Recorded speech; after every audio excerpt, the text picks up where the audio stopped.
Assalamualaikum warahmatullahi wabarakatuh. Hai guys, balik lagi di channel aku. Oke, untuk kali ini aku masih bersama-sama adik aku dan kita bakal Q&A ya. Masih tentang seputar pesantren. Karena kemarin kita udah berbagi kehidupan di pesantren seperti apa dan tips-tips cara menghafal. Jadi untuk kali ini kita bakal tanya-tanya langsung nih sama yang santri baru lulus. Dan kita bakal tahu pertanyaan apa sih yang biasanya ditanyain sama para orang tua yang ingin memasukkan santrinya ke pesantren ya. Yang pertama, ini udah aku siapin pertanyaannya ya, biar memudahkan juga. Yang pertama, ini nih kalau misalnya mau masuk SMA, misalnya dia dari SMP atau pondok pesantren MTS gitu ya, dari luar, nah itu mau masuk Taruna itu bisa nggak sih gitu? Oh, untuk Bisa ya? bisa, sangat bisa gitu. Ya, dari zaman aku juga bisa, tapi mungkin targetnya kali ya yang berbeda ya. Kalau dulu itu setahu aku 6 juz karena mengejar MTS-nya gitu. Nah, kalau sekarang gimana? Nah, kalau sekarang persyaratannya harus ini dulu, percepatan dulu di kampus lain, di Al-Hadi. Kan di Sleman kan pusatnya, di Al-Hadi itu yang khusus untuk yang mau masuk ke SMA harus karantina percepatan dulu di situ. Dan targetnya 15 juz. 15 Iya, juz. 15 juz. Wajib ya? Wajib. Jadi kan 1 tahun kan targetnya 5. Jadi kan 3 tahun untuk SMP, makanya ngerjainnya 15. Kalau misalnya dalam waktu 1 tahun itu belum kecapai 15 juz gimana? Apakah ada hukuman atau ada tambahan nih berhenti 1 tahun lagi gitu kan? Itu gimana? Kalau selama ini ya yang terjadi itu Alhamdulillah kebanyakan nyampe karena memang benar-benar fokus untuk menghafal aja gitu. Namun kalau misalkan emang belum nyampe tapi terus ketinggalannya banyak itu nanti bisa mengulang lagi. Tapi banyak ditoleransi kok. Kalau misal kurang 1 juz, 2 juz itu bisa ditoleransi, nanti bisa lanjut ke SMA langsung gitu. Iya, jadi kalau ini namanya tahasus ya. Ya, tahasus. Tahasus itu berarti dia berhenti setahun setelah SMP, terus untuk mengikuti target ya. Di sana juga setahu aku nggak hanya hafalan ya, di 1 tahun itu ada pelajaran agamanya gitu kan. Oke, kemudian yang biasa dipertanyain yang kedua itu hukuman. Nah, kalau di pesantren tuh kalau misalnya ngelanggar gitu gimana sih hukumannya kayak gitu? Kalau kayaknya berbeda sih sama dulu aku ya, karena sekarang lebih elit pesantrennya. Itu gimana kalau sekarang hukuman untuk kalau misalnya ngelanggar gitu? Melanggar apa dulu gitu? Kalau gitu. hanya melanggar ringan-ringan ya mungkin kerja bakti aja gitu. Kalau misalnya melanggar yang berat-berat ya nanti mungkin ada surat pernyataan gitu. Jadi nanti orang tua juga harus tahu kalau anaknya tuh telah melanggar ini. Itu yang berat. Kayak ringan cuman kerja bakti. Kalau yang ringan apa? Maksudnya hukumannya tuh ketika ngelanggar apa terus hukumannya kerja bakti ya.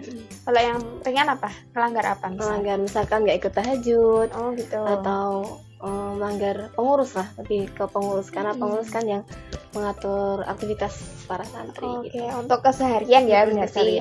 Oke, ini juga jangan dianggap kok tahajud aja diatur gitu, itu untuk kedisiplinan karena di pesantren juga seperti itu. Nah, kalau yang berat seperti apa? Yang berat seperti membawa alat elektronik. Ya. HP itu yang paling tinggi itu. Atau berhubungan dengan lawan jenis gitu. Tapi yang ringan-ringan yang agak lebih ke bawahnya tuh kayak membawa flash disk, membawa earphone juga nggak boleh gitu. Nah, kalau misalnya kan itu ada hukuman, mungkin ada tingkatannya gitu apa nggak? Maksudnya kalau misalnya melanggar berat berapa kali itu dikeluarin atau gimana gitu? Oh ya, untuk melanggar berat karena mesti dapat SP atau surat pernyataan ya, karena ya udah berat gitu. Nanti kalau misalkan udah 2 atau 3 ya, 2 kayaknya, 3. Insya Allah kok udah 3 kali surat pernyataan dikeluarin. Oh, dikeluarin tanpa toleransi lagi. Enggak, karena udah 3 kali dan Oh. emang kalau SP tuh udah benar-benar berat gitu melanggarnya. Oh gitu. Terus ada nggak masa kejadian sampai dikeluarin tuh ada? Ada. Oh ada. Ada. Kirain nggak ada. Soalnya jawaban saya dulu nggak ada. Oke, kemudian ini kan setelah lulus SMA itu kan wajib pengabdian 1 tahun. Nah itu tuh pengabdiannya tuh kalau sekarang apa aja, terus bisa milih nggak sih gitu? Ya untuk pengabdian pertama-tama kita dikasih ini ya, kasih kebebasan untuk memilih gitu. Nah kalau udah nanti diasesi sama para ustadzah gitu. Nanti ya akhirnya ya ustadzahnya yang nentuin gitu. Mengambil apa dari namanya, mengambil dari apa sih? Kan kita ngajuin, ustadzahnya juga pertimbangan antara dia ngajuin apa dan ustadzahnya milih dia jadi apa. Oh gitu. Jadi misalkan pun walaupun apa namanya udah milih, tapi tetap kata ketetapannya tuh Ustadzah, ya oke, ketetapannya gitu. dari Jadi ustadzah. misalnya ada apa aja di sana tuh pengabdiannya? Ada TK, SD, ABK, Mutiara Qurani, terus kantor sekolah, kantor pembina, ada butik juga, terus ada yang dikirim ke yayasan lain, ya sama satu yayasan tapi di luar pondok. Oh gitu. Tapi kalau misalnya di luar pondok itu berarti biaya gitu juga dari pondok ya? Maksudnya ada transport, maksudnya kan berangkat dari sana apa diantar gitu dari pihak pondok? Oh, kalau yang benar-benar masih dekat dengan yayasan diantar dari pondok. Gitu. Oke, kemudian yang biasa ditanyain juga ya, ini pertanyaan yang keempat ya? Keempat. Yang keempat, ada nggak sih yang setelah lulus tuh menikah? Banyak. Oh banyak. Angkatan? Angkatan sebelum saya itu banyak. Terus pernah juga ada yang pengabdian terus nikah, ada, terus nggak lanjutin pengabdian juga ada. Itu gimana kalau nggak lanjutin pengabdian, kan wajib tuh? Terus, apa ada sanksi tertentu? Ya nanti kalau pengabdian dia mengambil nikah, berarti nanti dia punya seperti utang ke pondok 4 tahun gitu. Nggak harus di pondok, cuman yayasan gitu. Gitu. Setelah nikah. Boleh milih apa ditentuin dari pihak pondok? Kurang tahu ya. Karena karena ya belum ada kejadian. Udah satu. Tapi nggak tahu itu boleh milih atau ditentukan dari pondok sana. Gitu. Oke. Itu ya. Jadi kemudian pertanyaan kelima.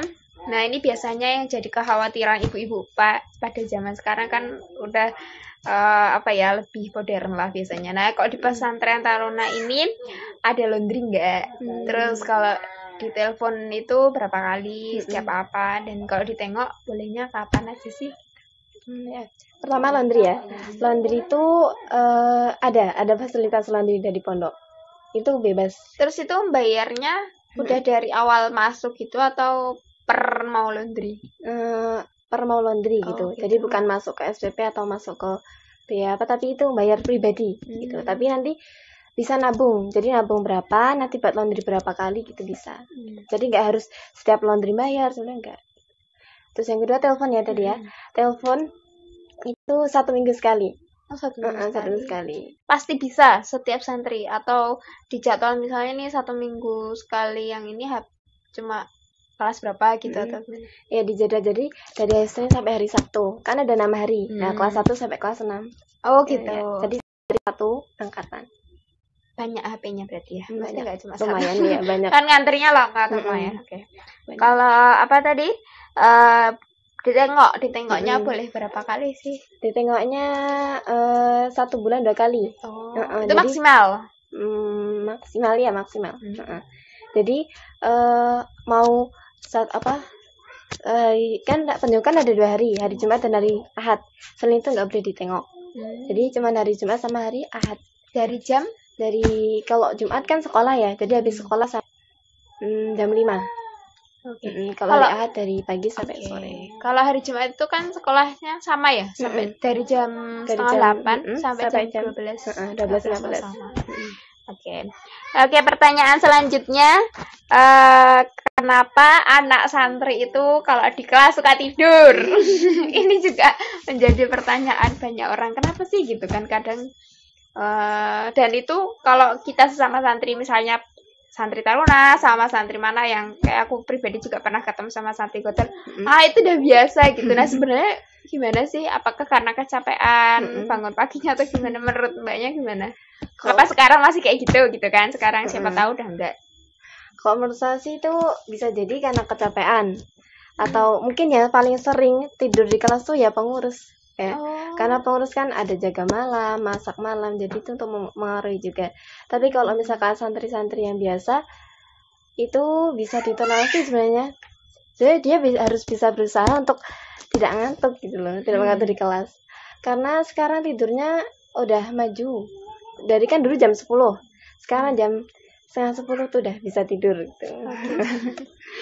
Oke, tadi kan dibilang kalau pengurus itu kan ada jam piket masak, ada jaga malam. Nah, itu kelas berapa sekarang? Kelas pengurus 5. Kelas 5 ya, kelas 2 SMA, ya, 2 SMA atau MA gitu ya. Jadi mulai itu udah ada pengurusan selama 1 tahun. Oke, itu wajib ya pengurusan, nanti ada pelantikan bersama, masih kayak dulu. Oke, kemudian pertanyaan terakhir. Nah, ini kalau pulang liburan itu setahun berapa kali? Karena waktu saya itu dulu setahun hanya 2 kali. Kalau sekarang mungkin berbeda. Karena waktu dulu Idul Adha juga nggak pulang gitu. Nah, kalau sekarang gimana? Sekarang masih sama. Oh, masih sama. Jadi 1 tahun 2 kali. Libur Idul Fitri sama akhir semester 1 gitu. Akhir semester 1. Jadi Desember gitu. Terus untuk beberapa bulan yang lalu sih per bulan boleh pulang, boleh keluar lah, tapi 1 hari aja. Tapi itu juga harus syaratnya sampai target tahfidz atau jadi sebagai reward tahfidz. Oke, teman-teman semuanya, itu tadi Q&A yang kita tanyain di pesantren Tarun Al-Quran ini ya. Mungkin teman-teman yang nonton video ini penasaran sama mungkin apa yang mau ditanyain, boleh komen di kolom komentar yang di bawah ya. Nanti silahkan, kalau insya Allah selalu dijawab, atau kita bakal bikin Q&A part kedua. Oke, terima kasih yang udah nonton. Jangan lupa share ke sosial media yang kalian punya. See you. Wassalamualaikum warahmatullahi wabarakatuh.